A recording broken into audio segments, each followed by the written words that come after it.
So we cut to the Seth Green kid all grown up when... Oh, hold on. Let me guess. The phone rings and our flashback happens! Mike Hanlon from Derry. We see Seth Green chased by the bullies again, big shock, and runs into the principal. So he's ordered to go downstairs and come back up with a mop. Come. But he's afraid because he's suddenly attacked by Teen Wolf. Wait, let me guess again. He turns into a killer clown, talks about his floating fetish, shows off his sharp teeth, and then does nothing. I'll show you how to slow down. Why doesn't he just eat these fucking kids? He's eating like half the other kids in the neighborhood. Why doesn't he just finish them off? I mean, what the hell is more important in his time? Rawr, I got you now, little boy! Ah! Oh my god, it's almost 3! In West Philadelphia, born and raised.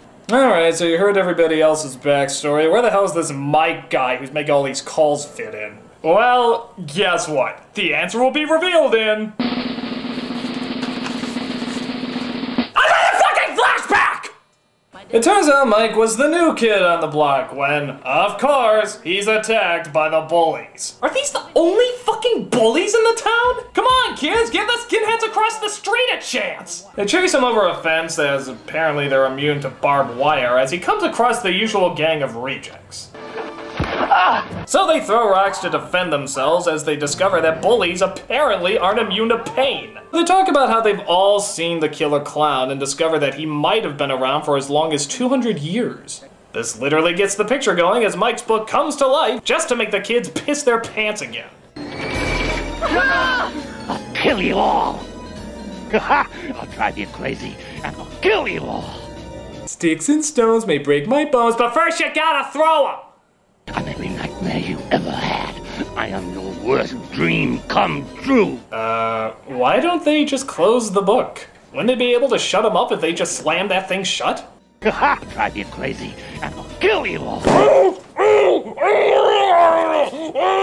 I'm every nightmare you ever had. I am your worst dream come true. I'm just a sweet transvestite. So they vow to destroy the clown as Mike, back in the present, plans to make one more call.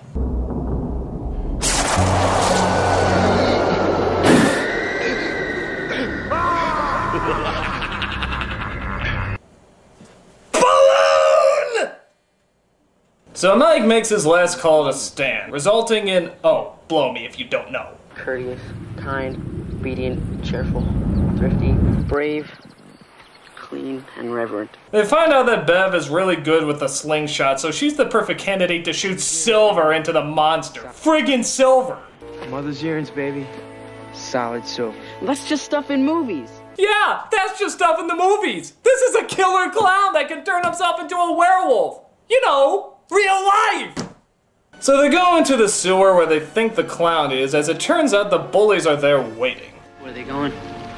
Down in the sewer, stupid. Yeah. And guess what? They're not coming back out. Did you get that, audience? Okay, in we go.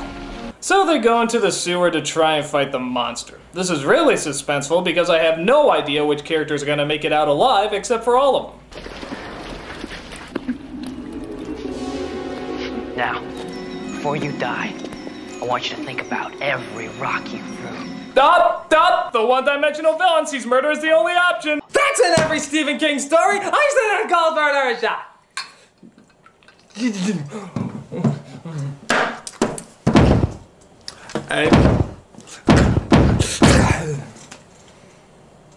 Hello, friends. I'm invited to be the Benjamin boy. Are you tired, run down, listless? Do you pop out at parties? Are you unpopular? Okay, so this bright flashing light that's supposed to be the clown, I guess, comes in and kills 2 of the bully boys. Well, wait, you forgot to scare them for 2 months and brag about how things float. Oh well. One kid gets sucked through a pipe like Super Mario Brothers, and the other kid just turns into Billy Idol. Why doesn't he just kill that kid? Because he is a very stupid clown. Meanwhile, the kids hold hands because that apparently weakens the monster's power. It's like a Care Bear special, I guess. When Tim Curry pops up and finally tries to kill one of these brats. This is battery acid, you slime!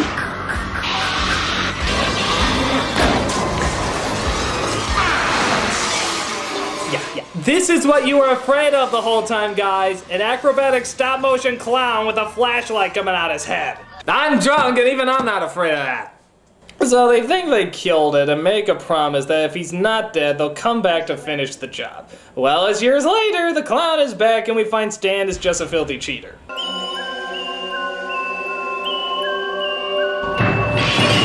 Oh no, she dropped her can of beer. Isn't that the drink that the movie Steel made famous?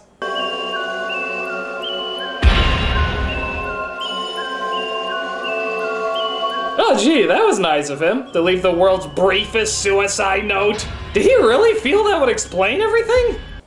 Oh wait, before I go, I should probably explain the situation. And they can figure out the rest from there. So Mike and Bill reunite as Bill sees just how much has changed and how much has not changed. Yours? Hey, I'm a bachelor, Bill. That's all I need. Apparently running around talking about killer clowns scares the ladies off.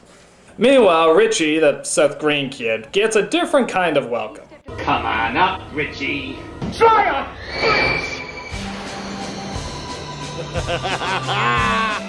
It's those wonderful balloons where even though no one can see or feel them, it still makes people somehow flinch.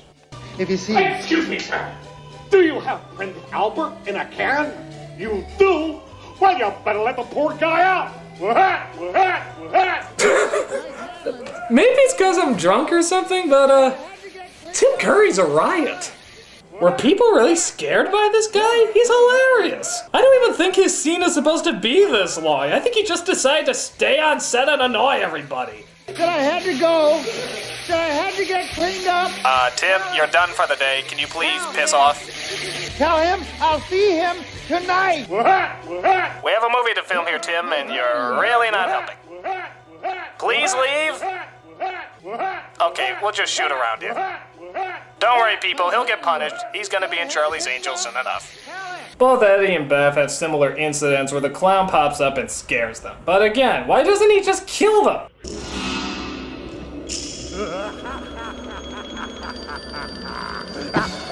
Boy, they're really banking on balloons being scary, aren't they? Do they really think that's gonna threaten people? If that's the case, maybe this movie was a stalker film. Okay, so they meet up at a Chinese restaurant for a nice big reunion. Well, the camera circles around the table enough times to make you puke, though to be fair, maybe that's from this obnoxious drinking game. We see the only surviving bully is now in a mental institution, where he's transformed into Matlock. Up here. You helped me once, remember? Oh, hey, it's a beautiful Tim Curry out tonight.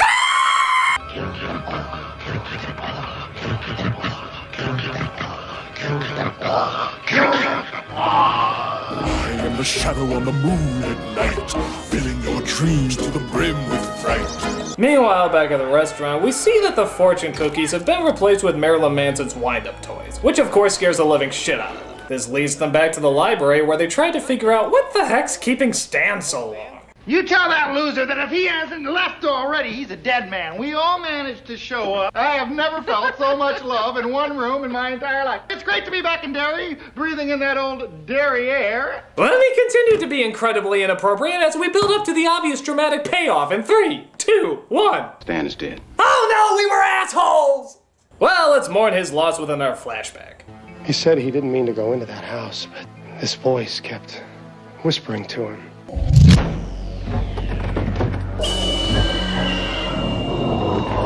Okay, I must really be gone because that looks like a mummy.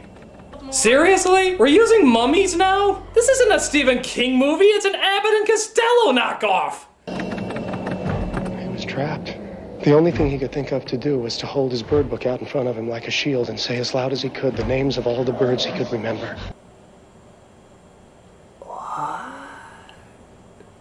Hold his bird book out in front of him like a shield and say as loud as he could the names of all the birds he could remember. Why? speckled grouse, Baltimore Oriole, gray egret, hammerhead, woodpecker, and brown thrush. Oh, well, and it worked? What the hell? What sense does that make? What are